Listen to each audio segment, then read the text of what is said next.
Hello everyone, आज का topic है सीपीआर, कार्डियोपल्मोनरी रेसोसिएशन, और हम इसे बीएलएस और बेसिक लाइफ सपोर्ट भी कहते हैं। यह एक इमरजेंसी लाइफ सेविंग प्रोसीजर होता है वाइटल ऑर्गन्स को ऑक्सीजन प्रोवाइड करने का। सीपीआर के कुछ सीक्वेंस होते हैं जिस तरह से हम सीपीआर परफॉर्म करते हैं।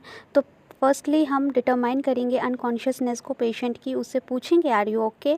फिर हम उसकी कैरोटिड पल्स को असेस करेंगे 5 to 10 सेकेंड्स तक। हम चेस्ट कंप्रेशन परफॉर्म करेंगे एंड देन ओपन करेंगे विक्टिम का एयरवे और ब्रीथिंग चेक करेंगे और डिलीवर करेंगे हम ब्रीथिंग को। सीपीआर परफॉर्म करने के 2 फार्मूले होते हैं, एक एडल्ट्स के लिए और एक पीडियाट्रिक के लिए। एडल्ट्स में कैप डी करके ट्रिक आती है एंड पीडियाट्रिक में टी कैप की ट्रिक आती है। कैप डी का मतलब होता है सी से कंप्रेशन, ए से एयरवे, बी से ब्रीथिंग एंड डी से डिफिब्रिलेशन।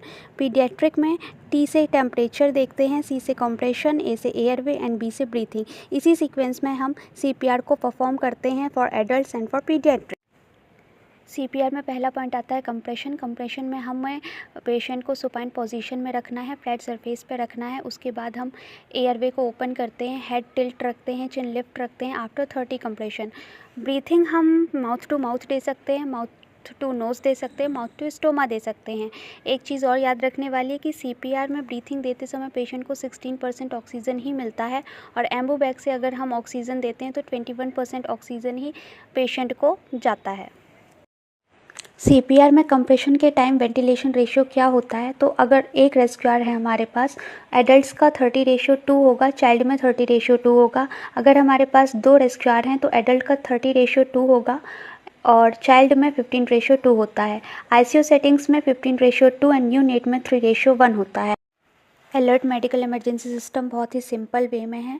एडल्ट क्लाइंट है अगर, तो हम पहले इमरजेंसी कॉल करेंगे हेल्प के लिए, देन हम सीपीआर परफॉर्म करते हैं। लेकिन चाइल्ड और इन्फेंट में हम पहले सीपीआर मिनिमम 5 साइकिल्स करते हैं, उसके बाद हम कॉल करते हैं हेल्प के लिए। पेशेंट में सीपीआर परफॉर्म करने के बाद वेंटिलेशन और सर्कुलेशंस रिस्टोर्ड होने के कुछ साइंस होते हैं जो कि कुछ इस प्रकार हैं। पहला है इम्प्रूव बॉडी कलर, पेशेंट का बॉडी कलर इम्प्रूव हो जाता है। दूसरा return of strong pulse, pulse जो पेशेंट्स की होती हैं वो रिटर्न हो जाती हैं, अच्छी पल्स आती हैं। Third return of systemic BP, patient का बीपी नॉर्मल हो जाता है।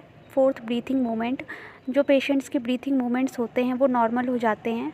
फिफ्थ हेल्थ मेंटेन्ड, पेशेंट की हेल्थ जो होती है वो मेंटेन हो जाती है।